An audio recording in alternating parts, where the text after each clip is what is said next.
Celebrations in the streets of cities across Libya as rebel troops claim to hold most of the capital of Tripoli.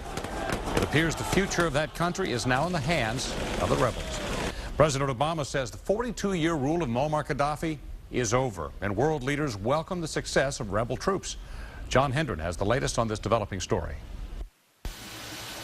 President Obama declared the 42-year reign of Muammar Gaddafi over. The Gaddafi regime is coming to an end, and the future of Libya is in the hands of its people. The president seemed to give Gaddafi one last chance to relinquish power peacefully. Although it's clear that Gaddafi's rule is over, he still has the opportunity to reduce further bloodshed by explicitly relinquishing power to the people of Libya. The rebel flag now flies over Tripoli. State television has gone dark. Muammar Gaddafi is missing. 3 of his sons, Saif, Saadi, and Muhammad, have been captured. What's clear is that the rebels are winning. The celebrations are going on in Green Square in the capital and around the world, and in the Libyan rebel stronghold of Benghazi.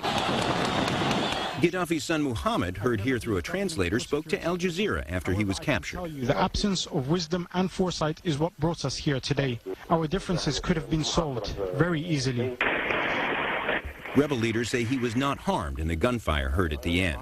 The government insists it is still in control. Tripoli is well protected, and we have thousands upon thousands of professional soldiers who are ready to defend this city. Gaddafi called into Libyan state TV dismissing the rebels as rats,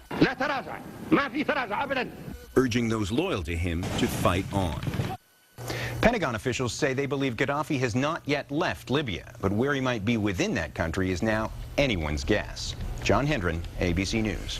And some people here in the Detroit area are worried about their loved ones in Libya whom they have not been able to reach for the past few days now. They are praying for those trying to bring democracy to the land, but at the same time, there's a deep concern for their safety. Actions reporter Cheryl Choden is here with that story. Cheryl? Well, that is absolutely for sure. They are worried, really. Libyan Americans realize there's been trouble in their homeland for more than 40 years, but this recent crisis has had them more worried than ever about their relatives still living there. I tried to get hold of them the last 4 or 5 days. There is no way I can talk to any one of them. Dr. Dal Al-Rafali is, of course, worried tonight about his sisters and their children and many cousins in Libya, many living right in Tripoli. It makes me very worried. I don't know what's going on because there is a lot of fighting in Tripoli right now. The fighting has intensified in the last 2 days. I don't know if any one of my siblings or my cousins has been hurt or killed.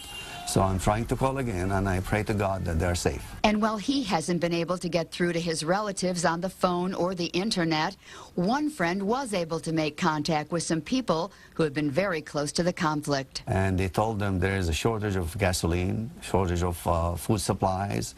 The hospital is in a chaos. Dr. Al-Rafali is Libyan-born and got his first college degree there.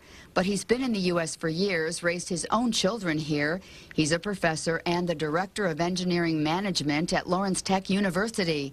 But he says he has never lost his love of and connection to his homeland, one that has been in turmoil under Muammar Gaddafi for decades. I hope the opportunity will be given to every Libyan, inside Libya or outside Libya, to go back and help rebuild their country.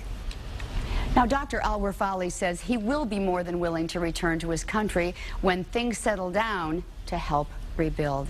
I'm Cheryl Choden, Channel 7 Action News.